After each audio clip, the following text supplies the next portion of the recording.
AI is everywhere right now. Every marketing team is using it, every agency has some version of it running in their workflow, and every executive is asking how to do more with less headcount. The question isn't whether your team should be using it, it's whether you're using it well. Today, I'm walking you through the 10 areas where marketing teams and agencies are actually getting results with AI in 2026. Not just using it, but building it into how the work gets done. So whether you're a marketing manager trying to hit growth targets with the same team size, an agency trying to handle more clients without burning people out, this is for you. Now, here's the thing. If you're responsible for growing a brand online, AI has made it easier than ever to build a product, launch your website, and get people in the door. And that's great. But it also means the market is more crowded than it's ever been. And if you don't know what's actually working for your competitors, you're just guessing. And that's where today's sponsor comes in. Meet SimilarWeb. You know the feeling. You're in a meeting, someone asks why your competitor is growing faster than you, and you have no answer. That's exactly what SimilarWeb fixes.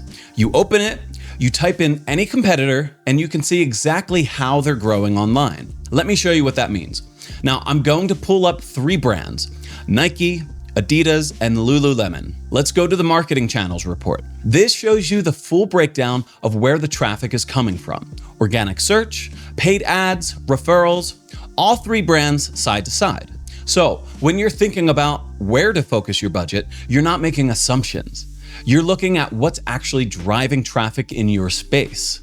And then there's the ad intelligence page. You can see what your competitors are spending on ads and pull up the actual creatives that are running themselves. The ad itself, the landing page it goes to. So if something's been running for a while, it's probably working. So that's a useful shortcut. And this next one I think is underrated right now. SimilarWeb tracks how often your brand shows up in AI-generated answers and how often your competitors do. As more people start their searches through AI, that's becoming a real traffic channel.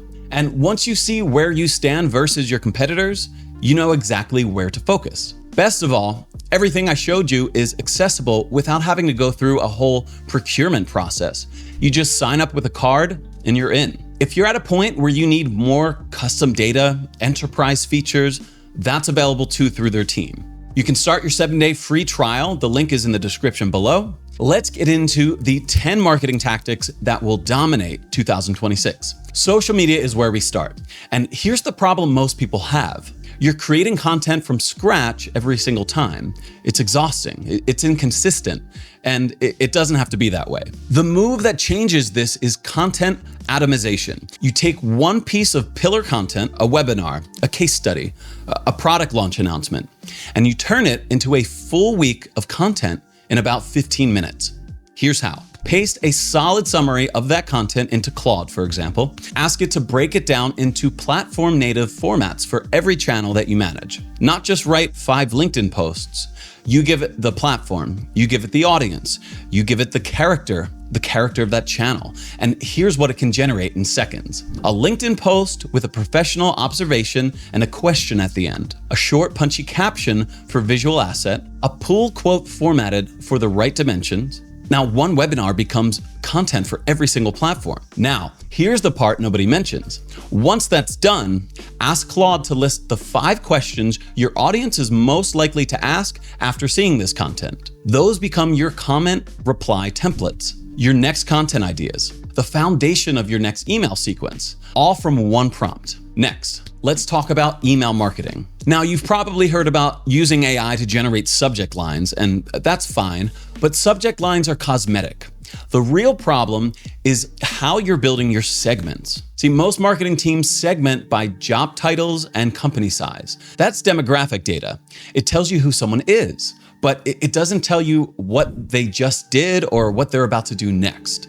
Here's a better approach. Describe the specific moment in your customer's journey to Claude. Someone who downloaded a pricing page twice, but hasn't booked a call. Someone who finished onboarding, but hasn't touched the product in 2 weeks. Someone who's been a customer for a year and they only opened 3 emails about a competitor. Then ask Claude to write an email sequence for that specific moment, not a nurture series, a response to a signal. So what you get back sounds like you were paying attention because the brief was specific enough to make it feel that way. That level of detail in the prompt is the difference between an email that gets a reply and one that just gets deleted. That brings us into talking about content strategy. The tactic that actually moves the pipeline is designing your content calendar around your customers' moments of truth. So these are specific moments when they're most likely to switch, commit, or walk away. To find these moments, you need to give the AI a lot of raw material.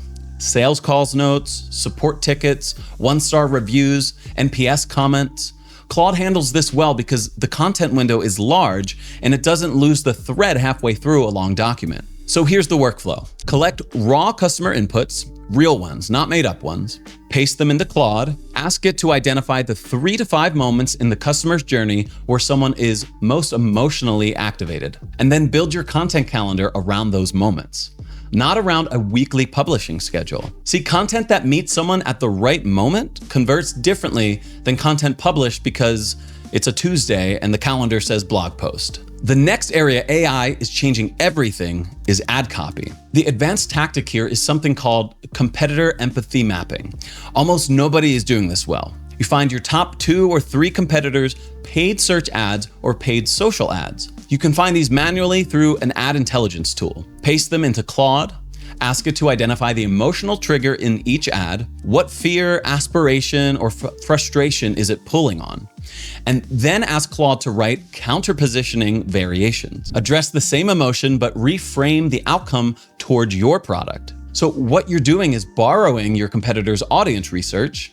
They already paid to find out what emotional frequency their buyers respond to. You're just using that insight more efficiently. For paid search specifically, stop generating 1 or 2 headlines and starting from scratch. Ask Claude to write a full responsive search ad, 15 headlines, and 4 descriptions. Organize them into 3 thematic clusters so you can see at a glance which angle each one is built around. So that goes from 20-minute copy session to a 2-minute one. And the output is already structured for how the ad platform actually serves them. Next, let's talk about landing pages. The real lever here is not generating an outline and filling it in. It's starting with objections instead of aspirations. See, most landing pages are built around what the product does. The ones that convert are built around why someone almost didn't fill in the form. Here's the prompt. Ask Claude to list the top 5 objections a buyer in your category has right before they decide not to submit a demo request. Ask it to think like someone who just clicked your ad and is 30 seconds from leaving. Then for each objection, ask it to write a hero message that opens with that objection and immediately resolves it. What you end up with is 5 completely different opening angles for your landing page. Run them as A/B tests, testing the hero messages built on real objection mapping. It almost always beats testing button color or CTA wording because you're addressing the reason people leave, not the reason they arrived. Now, let's move over to product descriptions. Most people treat this as admin work, but it's not. In 2026, your product descriptions are being read by AI systems that decide whether to recommend you when someone asks an AI assistant for a comparison. That changes the brief.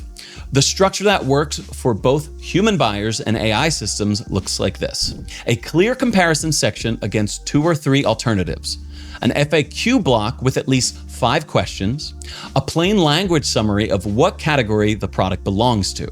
Ask Claude to write product descriptions in that structure. The comparison section is what buyers in evaluation mode are looking for. They're already comparing you, so give them that frame. The FAQ block is what AI systems pull from when they need a concise answer. The category definition helps a language model understand what you are before it decides whether to cite you or not. Now, here comes an important part of any marketing campaign: writing video scripts. The tactic most tutorials skip is using AI to analyze what's already working before you write anything new. If you're producing webinars, CEO to camera content, or explainer videos, take the transcript of your 3 highest performing pieces and drop them into Claude. Ask it to identify a pattern. Where does the hook appear?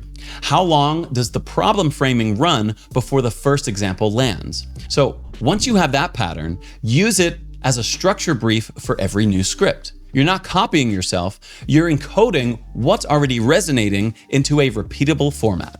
And if you don't have your own transcripts yet, do the same thing with a competitor. Find the top 3 videos in your category, run those transcripts through Claude, extract the formula, and your next script starts from a data-backed structure rather than a blank page and a guess. Next, let's focus on customer research for a moment. Generating a buyer persona based on a job title and company size, that is not research. It's an assumption with good formatting. The approach that actually improves your marketing is what some people call a dynamic AI persona. It starts with real inputs, not invented ones. Collect sales call recordings, support tickets, 1-star product reviews, competitor reviews, NPS comments.